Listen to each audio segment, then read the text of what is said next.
intane kesse nagana sammun ko jachati jette kofa mana jireenyan jiraadhu gajjallaa jireenyan jiru hin jedhin geengoo rakkinaa lixeera ba'uuf karaan qabu kan jettu funyoo rakkina kee waaqayyoon kutaa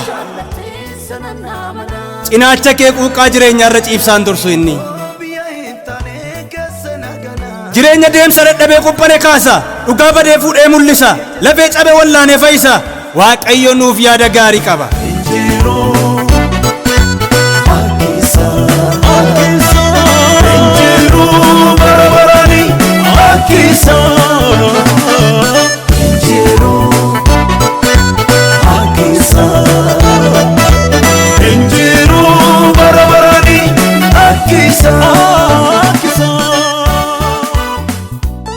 eeyyee waaqayyo karoora moo'ichaa nuuf qaba gammachuun goofticha beekuu keessaa dhufa tokko tokko gaafuman amanen hammaara jedha hammaaramuu dhiisuu danda'a obsi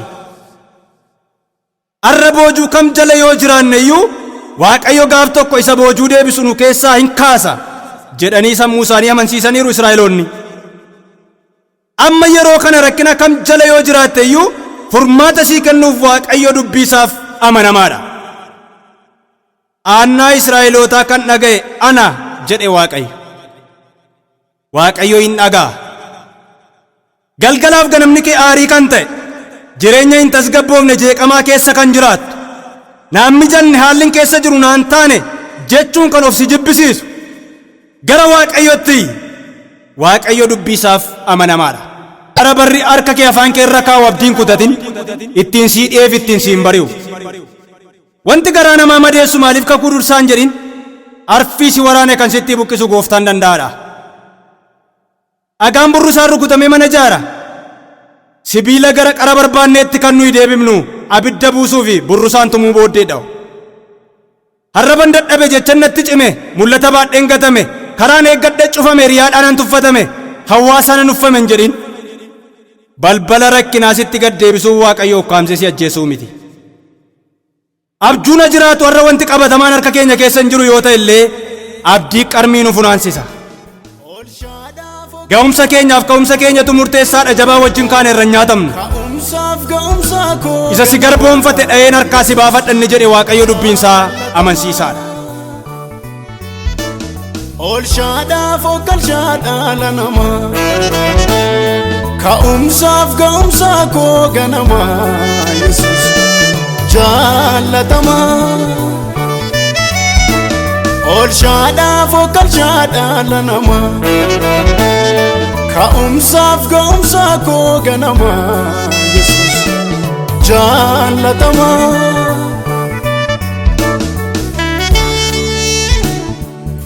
ani waaqayyoodha jedhee Museetti kan inni dubbateef inni lammaffaan saba sana boqochiisuu kan danda'u isa akka ta'e barsiisuudhaafi warri beekumsa dandeettii qabeenyaaf humna isaanii amanatan gara isaatti akka deebi'an waaqayyo barbaadeera mana ijaarrattee gaa'ila dhaabbattee nama yeroo taatee beekumsaan fagaattee qabeenya horattee camaddee qotattee ammayyuu hin boqonne haaran galfanne uffee jettee hin teenye erga taate isa boqonnaa siif kennuu danda'u waaqayyotti maaf of hin dhiiftu bara kee wallaansoo cimaan dabarsitee haala mijataa utuu eeggattu faallaa isa eeggatteen deebii kan argatte madda jireenyaa isa ta'e karaa waaqayyoo malee eenyullee jireenyatti gammaduu akka hin dandeenye beeki bara hundumtuu jireenya fooyyeffachuuf fiigu karaan dhiphaadha biyya lafaa hanga jiraannutti rakkina yoo qabaanne iyyuu wanti biyya lafaa kana keessatti nurra ga'u Kiristoosiin kan arganne nagaa keenya hin booressin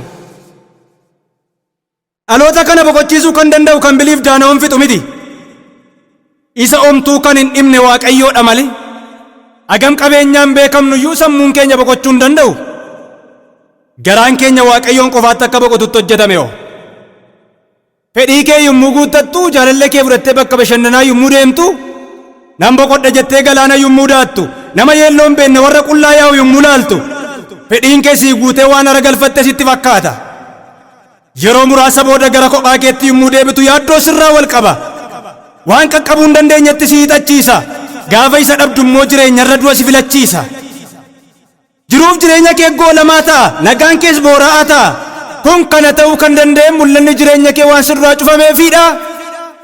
Amma garuu Waaqayyo sirraa banuu barbaadeera. Si boqochiisuu kan danda'u Waaqayyoon ta'uu beeki, waaqeffadhu. Lafa Waaqayyo jiru, hojii Waaqayyo keessa jiru filataa jiru warri hubatan. Waaqayyo isa dhugaa waaqessuun jireenya. Solomoon waan lapheef sammuun isaa barbaade kamiyyuu gochuuf kan isa dandeessisu karaa faboo guddaa qaba ture. Kun ta'ee utuu jiruu deebii yaadni garaasaa fedhii isaaf kennu madaaluuf murteeffate. Gara itti isa baasu yoo hubate malee fedhii isaaf nama deebii laanne ture. Haala amma keessa jirru keessaa olaantummaan kan nu baasuu danda'u Waaqayyoon ta'uu isaa hubannu. The Wall Street Journal gaazexaa jedhu irratti namni barreeffama dhiyeessu tokko akkas jedhe.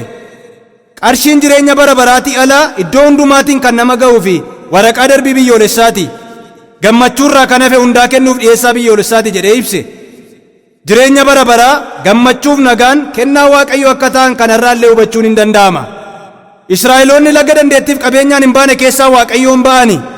Humni kee muraasa yoo ta'e iyyuu Waaqayyo si baasa. Dhaloonni kun boqonnaa barbaada, garuu Waaqayyo irraa galagalee jiraata taanaan hin boqotin hafa. Gaafa Waaqayyo harka nama qabu muka gaaguraarraa kufanii hafu, balaa konkolaataa of kalu. Dhaloonni Waaqayyo taare garuu barcumarraa kufee du'a. Jireenyi keenya boqonnaa akka argatuuf harka Waaqayyo irratti hafuun gaariidha. Yeroo Waaqayyo siif lolu hin dabartu yoo ta'e gaafa inni si dhiisu bineensa hamaatu si nyaata. Boqonnaa kan sii kennu an jira utuu inni siin jedhu hin callisin. Gara jabinni kee si dhibu yoo ta'e iyyuu Waaqayyoon hin dhiba. Ani Waaqayyoodha jedhee Museetti kan inni dubbate inni sadaffaan abbaa isaanii akka ta'e barsiisuu barbaadeeti. Sabni Israa'el bara Abrahaamii jalqabanii saba Waaqayyoo waan jedhamaniif saba Israa'el warri hin ta'in hundinuu saba Waaqayyoo hin jedhamne. Saba biraa keessaa amantiidhaan warri dabalaman saba Waaqayyoo yoo ta'an iyyuu duraan saba isaan turre jechuudha. Amma garuu Waaqayyo abbaa warra isa amanate hundumaati. Waaqayyo abbaa keeti. Waaqayyo abbaa kooti. Warra isa amanataniif abdataniif inni abbaadha. Iyya ijoollee isaatii kan dhaga'e inni Waaqayyoodha. Afee dura isaatti dhiirse, waa baay'een isaatti dhiirse, of amansiise. Waan godhu qaba mana beeka, waan godhu qaba mana beeka. Isuma deega. Akeeka qaba mana beeka, akeeka qaba. Iyya isaanii dhaga'e kan callise baay'eedha. Imimmaan isaanii argee kan dhiise danuudha. Dhimmi kee nama biratti dogoggoramuu danda'a. Waaqayyo garuu hin dogoggoru. Haaleluyyaa. Dhimmi kee nama biraatiin ilaalamuu dhiisuu danda'a. Waaqayyo garuu dhimma kee ilaalee hojjechuu barbaada. Abbaa isaanii inni ta'e Waaqayyo garuu cal jechuu hin dandeenye. Waa'ee isaaniif inni cal hin jenne Waaqayyo waa'ee keetiif cal hin jedhu. Haala ittiin of gowwomsaa turre hundaa mul'ifnee yeroo nuyi Waaqayyotti agarsiifnu amma nama Waaqayyo ta'uun maqaarra caala'u. Ilmaan namaatiif dhimmu Waaqayyo ilaalchisee Daawit yommuu dubbatu akkas jedha. Namni maal siif godhee kan akkas dhimmituuf, kan akkas kunuunsitu, kan akkas yaadduuf jedha macaafa faarfannaa 8:4 irratti. Waaqayyo abbaa keenya kanaaf akkas nuu yaada. Ormummaa isaa wajjin hin jiraatin, abbaa kee foonii saamaa sanatti siisan fakkeessin yoo inni hamaa ta'ee jechuudha. Waaqayyo garuu abbaa keenya isa lafarraa isa nutti hammaatu waliin fakkaatu. Waaqayyo Waaqa jaalalaati. Abbaan kee foonii duudhaan lafarratti gargaarsa abbummaa yoo dhabde siif kan dhaabatu yoo dhibe iyyuu warra isa dhaga'aniif hangafa loltuu Waaqayyootu ergama. Amantiin haala keessa jiran caala'u.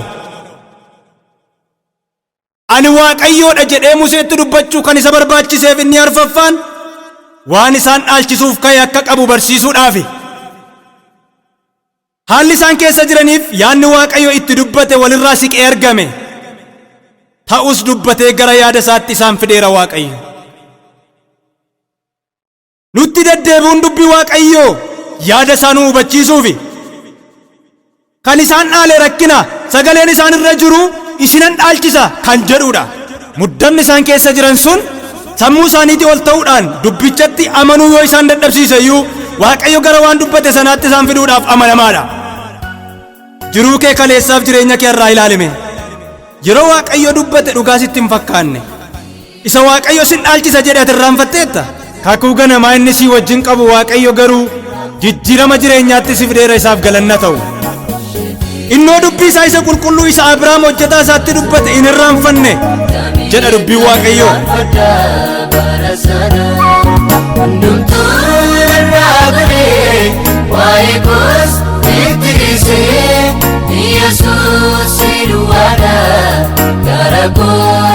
Macaafa faarfannaa 105 lakkoofsa 42 irraa. Dandeettii kee yaaddee amma kee safartee isa Waaqayyo dubbate hin shakkin, isatti qabdu abdatee siif kakate miti inni, ofitti amanee waadaa siif seeneera. Gara ji'aatti ol ba'uu kan filanneef sababa salphaa ta'eef utuu hin ta'in ulfaataa waan ta'eef jedhan warri dhaqan. Nummoo mootummaa Waaqayyotti galuun salphaa waan ta'eef filanne miti, gidiraa baay'eedhaan mootummaa Waaqayyotti galuun nuuf ta'a jenneeti malee. Waan kan kee godhachuu barbaadde hundaa dursii Waaqayyoon qabaadhu, inni si dhaalchisa. Waggoota baay'ee fuuldura ergaa waldaan First Baptist jedhamtu Ameerikaa magaalaa Atlaantaa irraa dabarsitu kan dhaggeeffatan hirmaattonni sagantichaa guyyaa dilbataa tokko yeroo amaleeffatametti gaafa televezyiina banatanii isa duraarra adda kan ta'e argan. Innis namni miseensa waldaa sanaa ta'e tokko teessuma ta'aa jirurraa ka'ee nama Waaqayyo dibee kaasee reefuu muudame paasterii ta'ee tajaajilaa jiru habootteedhaan yookaan booksiidhaan dha'uudhaaf irreetti dachaafateetti fiiguu argan. Guddaa na'anii ajaa'ibsiifatan. Dubbicha tasgabbeessuudhaaf iddoo isa rukutamuuf ka'ee nama kan biraa bakka biraatii fidanii qacaruuf yaalani. Innis iddoo ga'uu dinnaan gara dhumaatti isa rukutamuuf ka'e sanaaf gargaartuu ta'anii tajaajilaa kan turan Dr. Charles Stanel soortuu godhanii muuduuf walii galan. Haa ta'uyyuu malee muudamuu yookaan dibamuu isaaniitiin namoonni qubaan lakkaa'aman mormaa turan. Abbaan irree silaa mormitoota sana keessaa isa jalqabaa ture. Yaaliin rukuttaas jiraatee dibamuu Dr. Charles Staneliin kan morman yoo jiraatan iyyuu muudamaaf iddoo qabachuu isaanii keessa harka Waaqayyoo ture. Dhiibbaa jiru darbuu booddee lallabaaf barsiisi Dr. Charles Stanel karaa reediyoo fi televezyiinii darbu guutummaa Ameerikaa keessaa garaa namoota miliyooniin lakkaa'amanii booji'aa jiraachuusaa warri ijaan argan dhugaa ba'u. Harki si dha'uu barbaadu baay'atee utuu jiru iddoo sii kenna Yesuus. Waan amma taatanii jirtan Waaqayyoon an ta'e jettanii kan amantan